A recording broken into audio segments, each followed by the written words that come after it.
All right, what is up, everyone? I wanted to do a quick video on something I've been thinking about for a hot minute, and that is tier lists, whether they're good, they're bad, or whatever for the game in general. And I want to start by saying, look, I like tier lists quite a bit. I think they're really cool. I think they're interesting. I think they help promote, as a nice tool for the community to be like, hey, this deck is, something that's really good. Maybe I want to play it, or maybe it's to prepare themselves for what decks they could possibly see on the ladder and maybe allow them to construct a deck to counteract a lot of the top decks in a respective meta. But there are some problems with tier lists in general. And I think one of the big ones, when it comes to specifically for Marvel Snap, the tier list you see the most of is going to be the one I'm showing on screen here, which is Marvel Snap Zone's tier list. And they are owned by .gg. And .gg has their own other website that they use for data, which is the ones you see the most when it comes to other content creators. Maybe it's Regis Kilbin doing a video and constantly showing the data for the decks that he plays or whatever, or whether it's my video with the Agatha list that I did a month back or so that was also using .gg's website. And the biggest problem I have with that is the fact that .gg is a voluntary based system. You have to download the client and then, play with the client enabled. And the client only works for PC, and they do have one for Android, I'm pretty sure. I've seen some things where it's like a little wonky. Sometimes it works, sometimes it doesn't, whatever. But for the sake of argument, let's just say that it's primarily being used by players using PC. And yes, the data that they get from it is very useful. As you can see here, they have listed based on this data, which is, cubes gained per match, win percentage, total games played. They have deemed that the good card stature deck, which again, I'm tired of making this complaint every single time. Please become more creative with deck names. I'm begging you. Both Snapzone, anyone else making their decks, posting them on Twitter, whatever. Like, if you share a deck, name it something interesting. Devil Dino Darkhawk when that was like the top deck, or good card stature. Like, that's just so boring and lazy.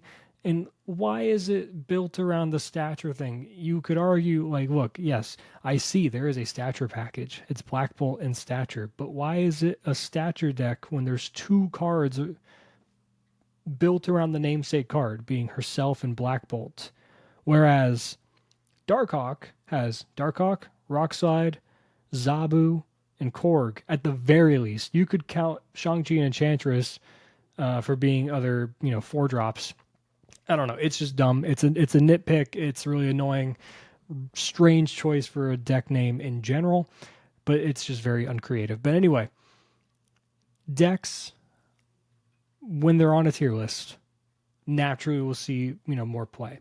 They already saw a decent amount of play according to .gg's data. But again, this data is voluntarily acquired from users who download and install the client for .gg to track the decks in general. It is only on PC. Yes, you can kind of use it on Android.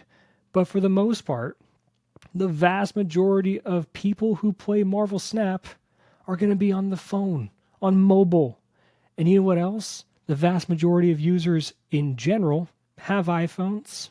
I know there's a lot of people that have Androids. I used to have one. I loved my Pixel, best one I ever had. But the vast majority of people that have phones now are iPhones, just because when you look at like phone deals and stuff like that, you go to buy a new phone or like start a new plan, it's always the iPhone that they have a deal with to just give away and stuff. So statistically speaking, you're going to have the vast majority of people playing not only on mobile, but on the mobile device that is not able to utilize the deck tracker. So it's not an actual representation of the genuine meta. Yes, you will run into these types of decks quite a bit. Yes, you will see people that just look at these tier lists and say, I'm going to play this deck. Absolutely. But that doesn't mean they're the end all be all of what makes a good deck good. If we go down the list more, you get some other stuff going on. You got Sarah Control with Hitmonkey. You got Doomwave.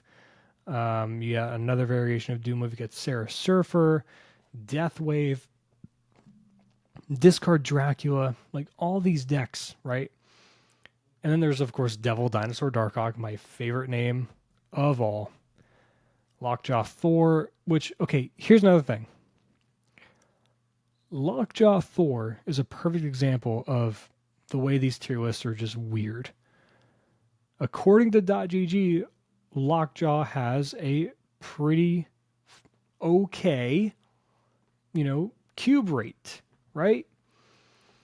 But the deck is so RNG dependent and so susceptible to just having bad draws, bad, lockjaw hits, et cetera, that it's weird that it's even this high up on the list.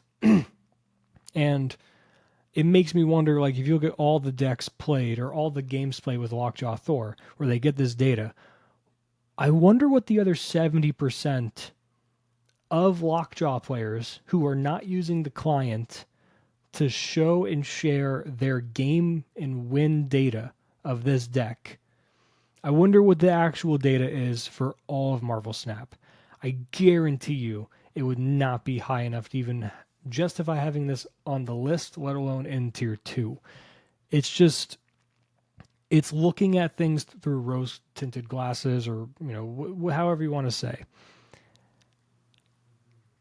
And it also stunts creativity to an extent. People look at these type of lists or whatever, and they're like, I'm just going to play the deck that people are saying is the best deck. And that's why you see content creators constantly say, this deck will get you to infinite. This is the best deck ever. And their thumbnail is just them going the oh face, and they have the infinite symbol there, and they have the cards in the corner, and they have an intro saying, hey, this deck had a really interesting gameplay. It was like really cool, had a surprisingly high win rate, and this is a deck that can absolutely get you to infinite. And then they never show you the win rate. They never show you the actual data behind it. And they just basically essentially show you, out of the 50 or so games that they played on stream, they just clip it down to show the 5 coolest games that they played to get you to around a 20-minute video in general. And this feeds into the idea of these tier lists and why they can be negative for any community. And it's not just Snap. It's pretty much any game that has a competitive leaning to it that have these kind of tier lists, and they can always be negative. But I think it's a bit more emphasized with games like Marvel Snap, where it's a card game, but a very unorthodox card game, right? It's not like Magic or whatever, where you can just win with any given deck. And of course, there's going to be tier lists and stuff like that for Magic. But here's the difference when it comes to Magic the Gathering. Wizards of the Coast actually releases data to the public to show deck representation. They'll release win deltas when necessary to be like, hey, this deck is creeping at this percentage of mirror matches or non-mirror matches. This is why we want to ban it or whatever. Wizards is a lot more transparent in Yu-Gi-Oh as well, if I'm being honest, when it comes to showing the numbers behind these decks. Marvel Snap is not the case. Second Dinner does not do that, and we have to just use essentially maybe a third of the population. That's probably being really generous, by the way. I don't think it's that high. But let's say we're looking at a third of the population and the data represented by the third of that playing population to say this is what the entirety of the meta is for Marvel Snap. I think that's silly. I think that's ill-advised. I think it makes content creation stunted and boring and lazy. And I think it makes community interest and community, creativity stunted and lazy. It is an overall negative, I think, for the game. But it comes from a place of, good intentions.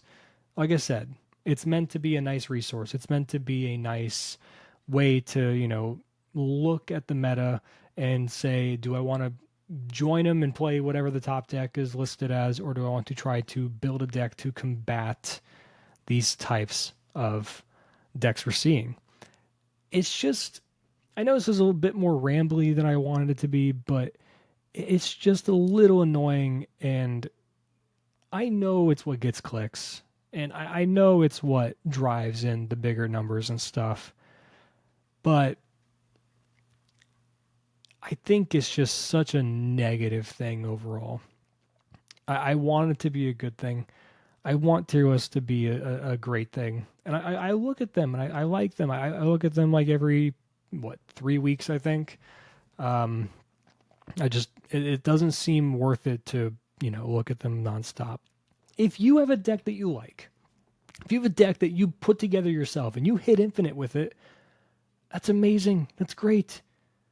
That's how it should work because you're a good player, or at least a good enough, person who's disciplined when it comes to the snap mechanics of Marvel Snap and knowing when to retreat and when to stand for cubes and that kind of thing. Because when it comes down to it, you can have a deck that has a negative win percentage, meaning it's under 50%, right? You're losing more games than you're winning. But you could have a positive cube average because Snap is an unorthodox game that doesn't make sense coming from anyone who's played actual TCGs. It's not about winning. You need to get that out of your mind entirely when you're making a deck. It is not about winning. There's a reason players like people who love to play Galactus and they play Galactus and nothing but Galactus. There's a reason they can hit infinite because they're disciplined. They're playing the same exact deck over and over again. Did they get their wave into Galactus? And do they have null in hand? Yeah? Cool. Let's finish this game out. Snap early. Make them retreat so you can get the 2 to 4 cubes upon their retreat. Do you not have your combo piece? Dip out of there, lose your 1 cube. If you play Galactus 100 games and you retreat 60 of them, you can still easily have a positive win percentage. Or not win percentage, I'm sorry, a positive cube gained. It's just the way the game is. And that doesn't mean Galactus is the best deck. It's just one of those decks that's so pulverizing to people that they don't want to stick in and finish it out. Even if they're in a position where they could beat the Galactus player, it's not worth the risk based on the snap mechanic to commit to that turn 5 in case they have a Spider-Man or something like that, or in case they do have null and death. And of course, you're going to have priority going into it, so the Galactus player is going to be able to just do whatever they want. It's a whole thing. So play what you want. Play what decks you think are the ones that can be pulverizing. Play what you find to be fun and focus on just the overall snapping mechanic of the game and knowing when to retreat, knowing when to save cubes and things like that. Don't look at these tier lists as a thing of like, I need to play this deck because it's what's going to, get me to win. You're thinking about it the wrong way. You shouldn't be picking up decks to try to win games of Snap. You should be picking up decks to try to gain cubes in Snap. There's a big difference. I'm sorry for this type of video. It's a bit more rambly than I usually have it. But let me know what you guys think. Do you think tier lists are a good thing for the game of Snap? Do you think that winning is even important when it comes to Marvel Snap, or is it all about just gaining the cubes via opponents retreating, or getting your 1 8-cube win out of your 4 4-cube retreats, right? Or single cube retreats. You know what I mean. You retreated 4 times, you lost total 4 cubes, you win 1 8-cube, you went 1 and 4, but you plus 4 on cubes, right? Does that make sense? It makes sense. Okay, whatever. Let me know what you guys think, and I'll see you guys for the next one. See ya.